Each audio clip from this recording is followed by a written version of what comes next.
Let's talk about Jim and me ending our day shift at the plant and traveling home together in my car.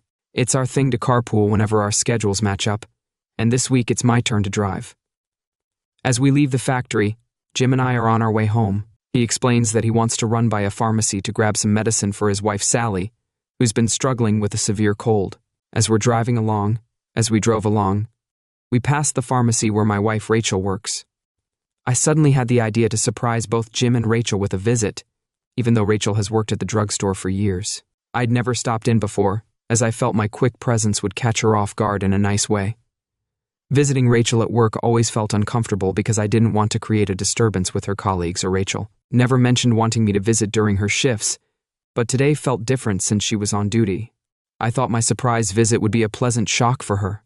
Rachel only worked at the drugstore twice a week, and after 6 years there, I decided it was time I met her employer. Our 9 years of marriage had been comfortable. My industrial job gave me a decent livelihood initially. I preferred Rachel. She was staying home, but she wanted to work. After 2 years of marriage, she felt she needed a change and wanted to be more independent. She even got her own car, so I supported her decision, especially since her salary would help with the car. A year later, Rachel gave birth to our daughter, Sandy. She decided to stay home and focus on raising Sandy for the next couple of years, but as Sandy grew, Rachel wanted to return to work part-time. She'd spoken to her old boss, Mr. Clarkson, who agreed to take her back after some deliberation. I agreed, and Rachel arranged for her mum to watch Sandy on workdays for the previous 3 years. Rachel had been working hard at the drugstore under Mr. Clarkson's leadership. Surprisingly, I never attended her office. Even though Sandy was almost 6, Jim and I parked and went inside. The room was rather big, like your ordinary medicine store with shelves stocked with all sorts of items from cough syrup to other drugs. Jim and I headed directly to the back, assuming we'd see Rachel there, but there was simply some middle-aged man. There was an older guy behind the counter. He took Jim's prescription and started working on it. I wanted to ask about Rachel, but with Jim next to me, I kept quiet. I didn't want to give away how confused I was. While the pharmacist was working, Jim started looking around at the products on display. I saw my chance and went to the back of the pharmacy. That's when I saw it, a photo of a little girl, about 7 or 8 years old, hanging on the wall. She looked just like Sandy, my own daughter. I couldn't believe it. My daughter's photo was on display in the pharmacy. She had the same curly hair and blue eyes as Sandy. In fact, she looked like Sandy from the future. I wondered if this was a sign that something was going to happen to Sandy. I decided to ask the pharmacist about the boy in the photo. He was still busy counting pills, but he shook his head and said, "No, that's Katie, Mr. Clarkson's daughter." I was taken aback. I stared at the photo again, thinking about how sweet Katie looked. I was just standing there, looking at the photo, trying to wrap my head around it all. I felt a bit unsettled, like something wasn't right. How could this Katie look so much like Sandy? And where was Rachel in all of this? I had a bad feeling about it, like I might not like the answers to my questions, but I wasn't ready to deal with them just yet. I needed to get away, so I told Jim I'd wait for him in the car, along with I suddenly realized that Sandy didn't look anything like Rachel or me. Her features were completely different, especially her hair. Rachel and I both had dark hair and brown eyes, but Sandy's hair was a brilliant golden color when she was tiny. I remembered all those times my friends joked about Sandy's hair color, mocking me about her resemblance to the mailman or asking if I had Pete's head delivered to our house. Back then, I laughed it off, believing it was all in good fun. But now, I can't help but think about those harmless jokes. I felt like a punch in the stomach. Doubt was gnawing at me fiercely. Was Sandy really my daughter, or was she Mr. Clarkson's kid? I was filled with uncertainty, wondering everything about my duties as her dad. What really threw me off was that I'd never met Carl Clarkson, so I had no idea what he looked like. Besides, I had blonde hair. Rachel had mentioned him a couple times in passing. Later that evening, when Rachel and I were at home, she saw I was quiet and buried in contemplation. She was worried. I asked if everything was okay. I didn't tell her about my journey to her job or what I'd been thinking. I was really curious to know where she was when I turned up out of the blue, but I kept my doubts to myself. I knew I had to tread carefully, realizing how sensitive the situation was. Instead of rushing to conclusions and blaming Rachel for something that might simply be in my head, I needed concrete proof to confirm or dismiss my suspicions about the idea that my lovely angel might not be my biological kid was really tough to take in. I love her so much, and I was ready to do whatever it took for her sake. I was trying to make sense of it all, and I clung to the idea that the two women were just a coincidence, but I couldn't ignore that nagging feeling in the back of my mind. It was there as I lay in bed next to my wife that night. The day's events had me reeling. If Carl Clarkson was actually Sai's biological father, it meant Rachel had been keeping this from me all along, ever since she started working for him 6 years ago. I had imagined she was still associated with her lover during that period. It felt like she had been misleading me for years, every time she came home after spending time with her employer. I couldn't shake the feeling that she was secretly ruining me and tricking me. I think she's lying about her affair. I've noticed her behavior has been a bit strange recently. I remember she was really eager to shower as soon as she got home the other day, saying she wanted to get rid of the chemicals from work. It seemed like she was trying to cleanse herself of any evidence of her recent infidelity. The next day was Friday, and since Rachel didn't have to work, I decided to stop by her workplace to see if I could catch her there. I was really uncomfortable about approaching my wife about her suspected infidelity, but I needed answers, and I needed them now. The next day was Friday, so I decided to swing by her workplace after leaving Jim at his apartment. I figured it was about time I came face to face with Carl Clarkson. I'd never met the person, and he had no clue I even existed, so I figured it was about time I introduced myself. I asked the receptionist where Mr. Clarkson was, and she said he'd already left for the day. She suggested I speak to his assistant, Mr. Mann, who might be able to help me. I recognized him from the day before, when he'd filled Jim's prescription. I said I'd come by another time to discuss something personal with Mr. Clarkson. Then she stepped in and said I shouldn't drop by the drugstore on Tuesday or Thursday afternoons since Mr. Clarkson was always around then. I just nodded, trying to make sense of this new news as I got into my car. A lot was going through my mind. Rachel was meant to be working with Mr. Clarkson on those days. Her job was to help with medicines and so on, but here I was finding out that he'd be gone on the days she was supposed to be working with him. I was trying to figure out what I couldn't help but wonder what Rachel was up to on those days. Was she tagging along with him somewhere else? I couldn't shake this feeling about her employment, especially with the image of Sai's picture sitting on her desk racing through my thoughts. I started to doubt her faithfulness more and more each day. Was she getting engaged with her boss, or was I just letting my imagination run wild? I was focused on finding proof of Rachel's adultery, spending the weekend cooped up. I couldn't stand being at home with her. Every time I looked her way, I had this feeling that she was sneaking around with her boss. The thing is, I didn't even know what the person looked like, which drove me nuts. Deep down, I had this feeling that our baby Sandy might not be my biological child. That suspicion ate away at me, and I started to think that Rachel had been timing me this whole time. Maybe she was even carrying her lover's second kid. It looked like she was. I was discovering that she was stepping out on me a lot more than I had realized. Just thinking about her made me feel angry. I couldn't look at her without feeling dissatisfied, which made me want to find out the truth. On Saturday morning, as she slept sweetly alongside me, I couldn't help but watch her. She was attractive, but I was preoccupied with the idea of her betrayal. We didn't speak much all morning, and the atmosphere was awkward and quiet. At breakfast the next morning, I found myself talking to Sandy a lot, ignoring Rachel. That night, I woke her up suddenly, wanting to get back at her for cheating on me. Instead of romantic gestures or nice words, we had a very physical and passionate encounter. It felt like a way of punishing her for straying with another guy. What struck me as strange was that Rachel didn't resist. She didn't say a word to me about my unusual actions. I guess it was like she had something to hide, and she was trying to keep me quiet by letting things get physical. I didn't have any proof of her cheating at the time. I couldn't even explain why I was acting the way I was. All I knew was that I had this overwhelming urge to hurt her. Maybe her silence was because she was terrified, but why would she wouldn't be afraid of her own spouse unless she had something to hide? All she seemed to want was for my anger to subside, so we could get back to our usual routine. I could see she was avoiding talking to me, because she was worried I'd reveal her deepest secret to keep the peace. She basically went along with anything I wanted, even if it meant putting up with the humiliation I put her through every day. I got increasingly persuaded. I'm pretty sure she was sleeping around with her boss.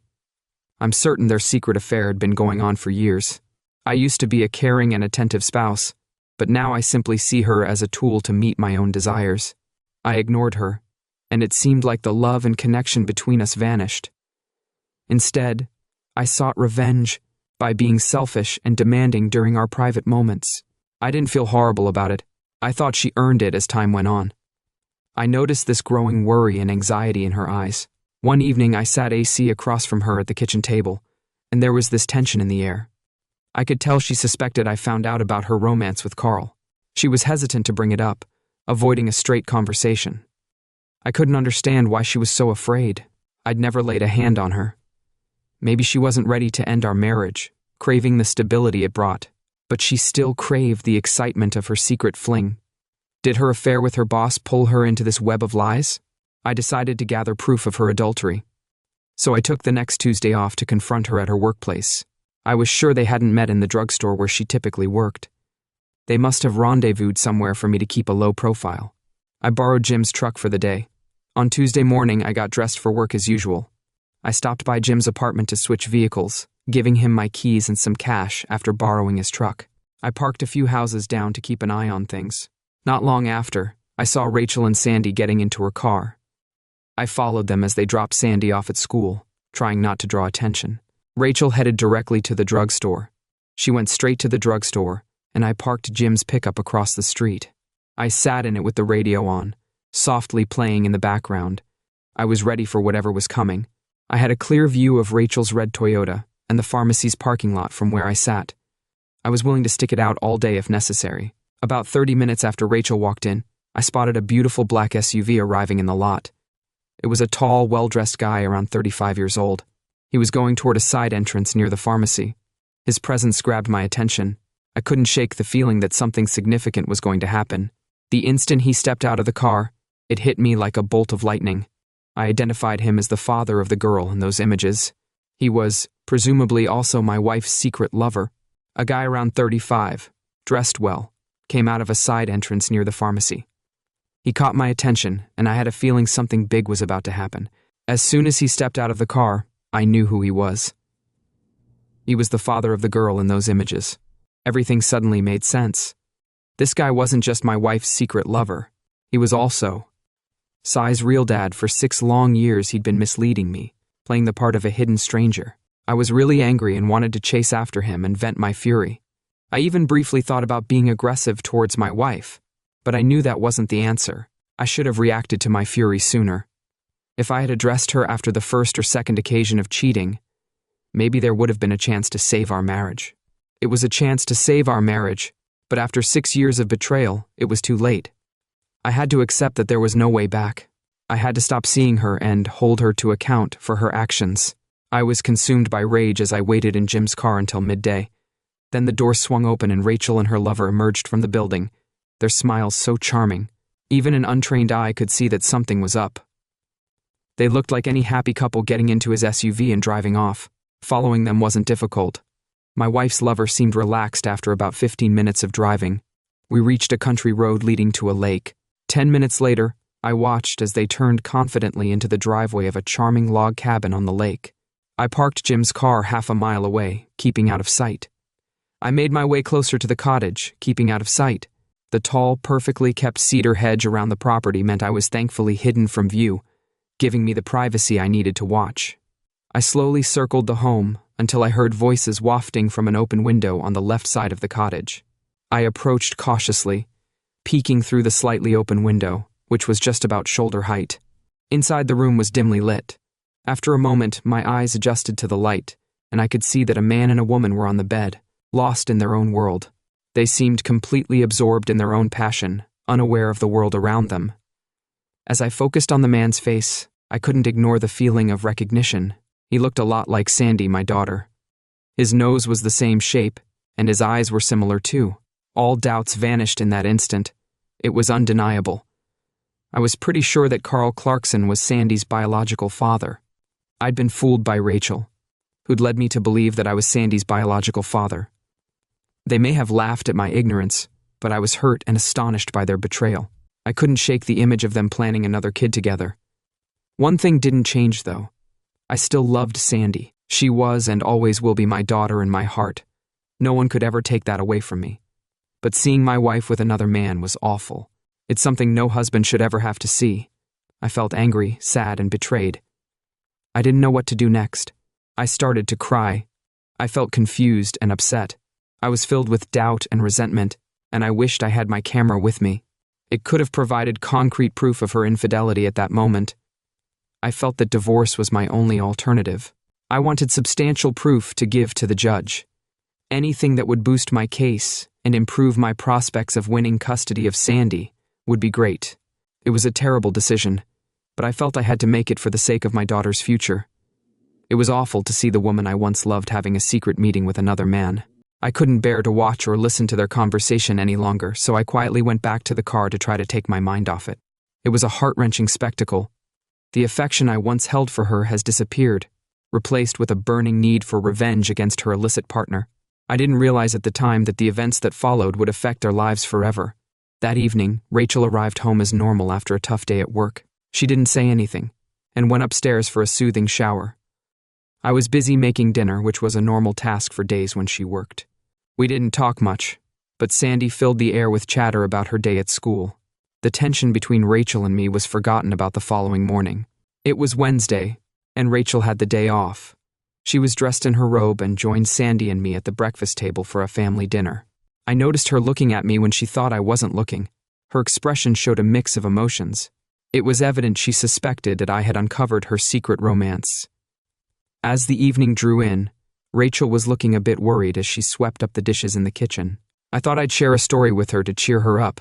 It was about a man who worked in manufacturing, who found out his wife was having an affair and reacted badly.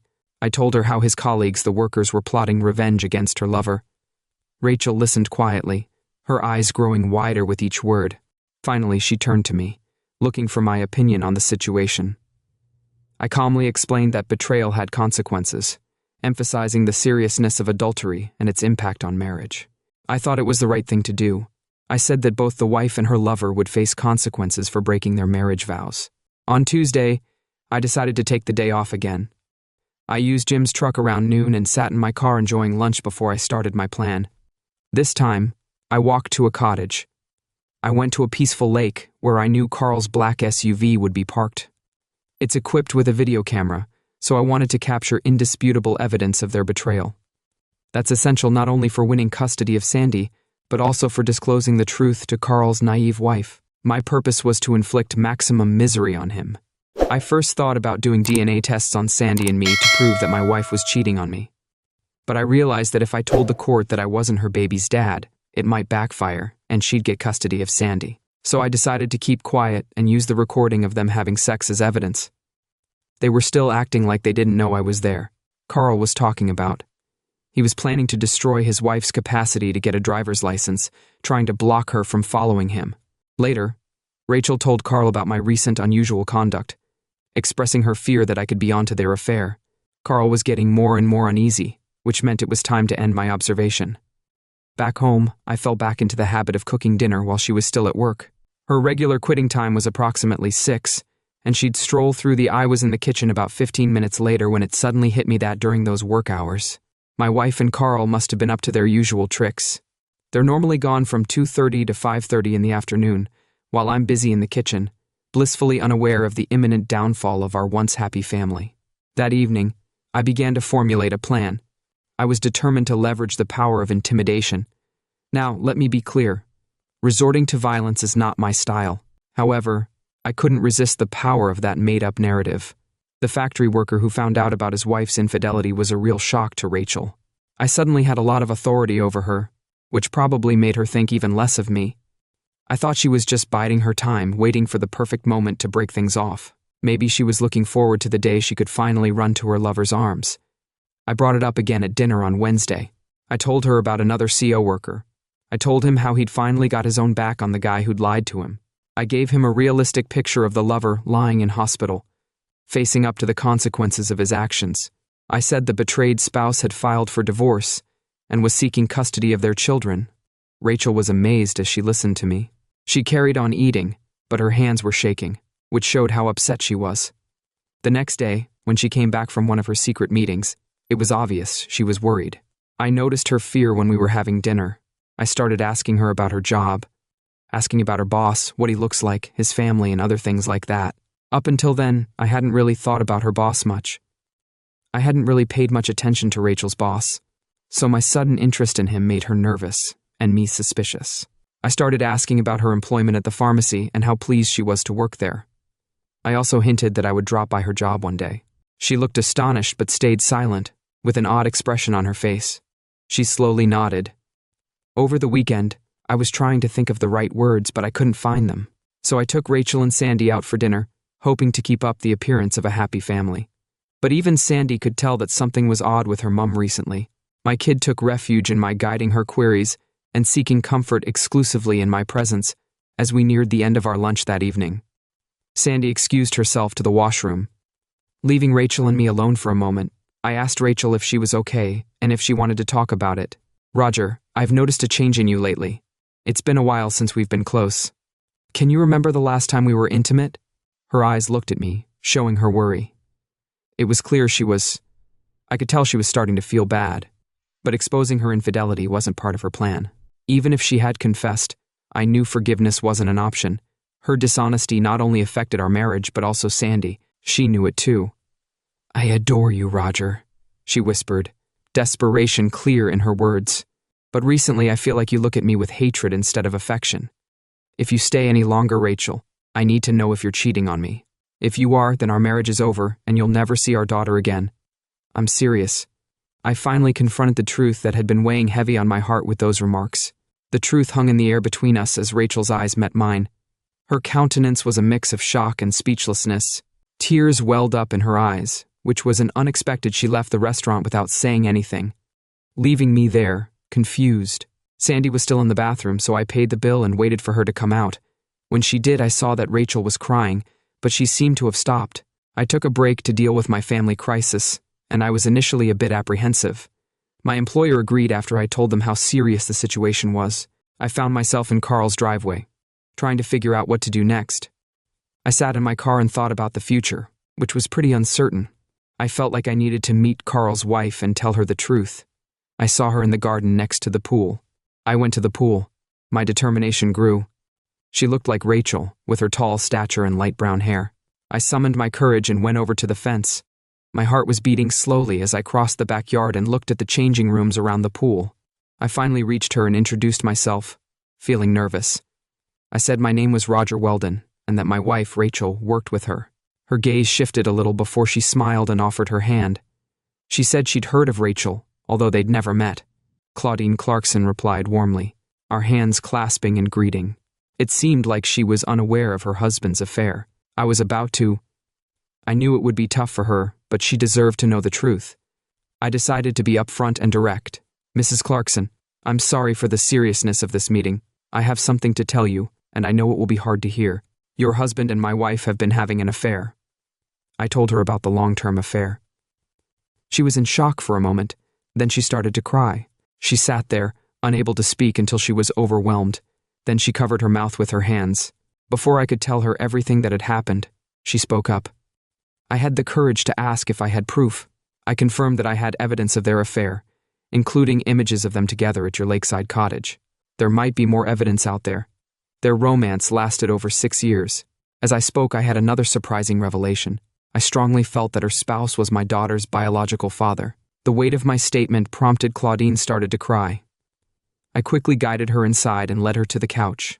I waited for her to calm down. When she was ready, I pulled a photo of my kid from my wallet and handed it to her. "This is Sandy, my daughter," I said. "Do you see the similarities to her spouse? The blonde hair, the small nose, the high cheekbones. It's clear that your daughter and this girl are very similar."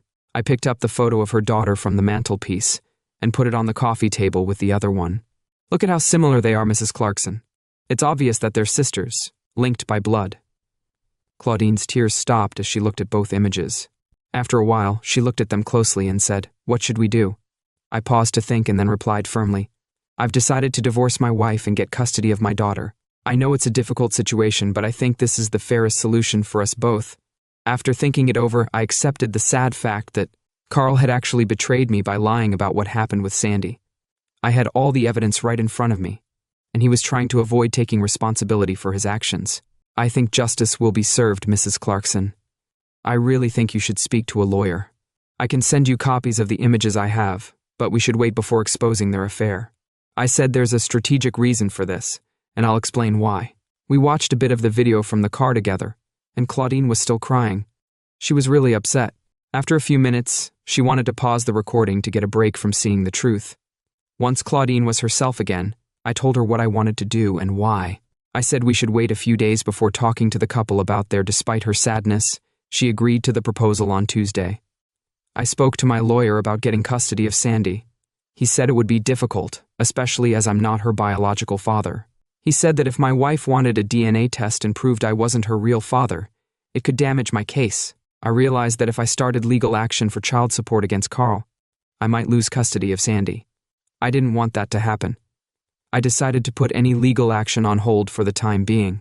I needed to take matters into my own hands, so I came up with a plan to get my wife to leave our home and give me custody of Sandy. This became my new goal. I started working out a way to make sure my daughter was safe. If I could get my wife to leave with her lover for even a short time, it would work in my favor. This would make it harder for her to get custody of our daughter in the event of our divorce, especially if there was no DNA evidence. The test results were in, and there was no way of knowing whether I was Sandy's biological father. I realized that a judge would probably not view favorably if I found out that Rachel was having an affair with someone else. When she got back from work that afternoon, it was obvious that she'd been up to something. Her lips were shiny and wet, which meant she'd been kissing someone. She was crying as she apologized and said she was sorry. She said she'd been having an affair with Carl and that she loved me. She said she was going to stop seeing Carl and resign from her job. She was begging for forgiveness and saying she'd make amends, but it was obvious she wasn't telling the truth. When I heard the nasty things she'd said about me at the cottage with her boyfriend, I knew she wasn't going to leave him, even though she was trying to make it look like she was. It was clear that Rachel had chosen to leave me for Carl. The only thing holding her back was Sandy and her fear of how I'd react. I knew I had to make her afraid. I wanted her to be terrified, not just for herself. I also made it clear to her loved ones that I wasn't interested in forgiveness. I told her that my revenge against her and Carl would be awful. I didn't mention that I wasn't her biological father. That same day, I followed through on my suggestion and drove to Claudine's residence. She had consulted the same lawyer I hired for legal advice. Claudine told me that her lawyer had already made progress on divorce documents for both of us. She also described her husband's unusual behavior. Her husband's strange behavior throughout the day led her to believe he was planning to leave the family. She saw him moving boxes into his car without realizing she was watching from the yard. She thought he was trying to secretly leave them. I reassured her that if her husband did leave, it would make it much more likely that she would get custody of their daughter. I explained that if he left, it would reflect badly on him in court. As I suspected, Rachel didn't show up for work on Tuesday. She said she'd quit her job and never speak to Carl again, but I didn't believe her. I knew she was lying, and I knew I wasn't going to be married to her much longer. That afternoon, I watched as she collected her things from the bedroom. It was clear she meant to leave me soon, but I was determined not to let her take Sandy with her. I wanted to make her afraid. That same day, I told her my plan for dealing with Carl. When she asked about the future of our marriage, I simply said that once I'd dealt with her lover, I'd decide what to do with her. I could see the horror in her eyes. I want to say that violence isn't in my nature. Up to this point, I'd always treated our relationship with tenderness, both in and out of the bedroom. But when I realized she'd broken our marriage vows over 6 years ago and was still doing so, I realized I'd have to take action. I felt like I'd lost all my feelings for her. I became a different person, obsessed with despair and rage. I want to make it clear that this didn't push me to violence, but it did cause me a lot of mental suffering. The next day, I took Sandy to school and spoke to the school principal. I made it clear that my wife was planning to flee with another man and potentially even kidnap our daughter. I made it clear that I wouldn't allow Sandy to leave the school grounds with my wife or anybody else without. I decided to take matters into my own hands to keep my daughter safe. I planned to drive her to school every day and wait inside until I picked her up. This way, she'd be under the school's watchful eye until I came back. When I got home, I knew my wife was planning to leave in the evening. I went to Claudine's house, hoping to catch my wife in the act. I figured if she was going to run away with Carl, it was time to put a stop to it. My main goal was to remove my wife from my life and isolate myself from Carl as much as possible. Filing for divorce with an unfaithful wife was no longer an option because she might use it to take Sandy away from me legally. Instead, I planned to create a situation where she'd feel obliged to go with Carl, leaving our daughter behind even if it meant temporarily relocating across the nation with Sandy. I was determined to accomplish it. When I arrived at Claudia's residence, I found her in tears. She told me that Carl had stolen most of his things without explanation. It was clear that he'd waited for a while when I wasn't home to meet Rachel. But my main concern was making sure they didn't take Sandy without me knowing. I drove to Sandy's school and saw Carl's car driving by with Rachel next to him. They realized they'd been seen, so they immediately left. Luckily, Sandy was still at school, so I picked her up and took her home. I told Sandy that her mother had to see a sick aunt. I protected her from the harsh truth. The next day, I changed all the locks on the doors and informed my lawyer. I found out that Rachel had left with her lover. I called a real estate agency to sell the house as soon as possible. And that evening I told Claudine. She was crying, so I asked her what happened. She told me Carl left a note saying he'd fall in love with someone else. I spoke to a lawyer and transferred the house and cottage exclusively to her name. He left her some money in the bank as well. I felt really sorry for her, and I couldn't shake the sense of responsibility for what had happened. I told Claudine how Sandy was affected by it. While I was ordering a huge pizza and salad, I suggested that Claudine bring Katie along for supper. I was surprised when they arrived at my home about 15 minutes later. Looking back, I'm glad I invited them over. It was one of the best choices I made. Sandy and Katie hit it off straight away, which helped soothe her anxieties about her mom not being there. Claudine's presence also offered peace to our home. We spent the evening together enjoying one another's company and finding consolation. Our friendship strengthened quickly. Eventually, I decided to sell my cottage and move in with her. Our romance blossomed into a loving family with 2 wonderful girls. From the outside, it seemed like we were a happily married couple, united and pleased. I recognized the necessity to start afresh and instantly began the process of selling my residence. Claudine and I talked about the need for relocating somewhere our exes wouldn't readily follow us down.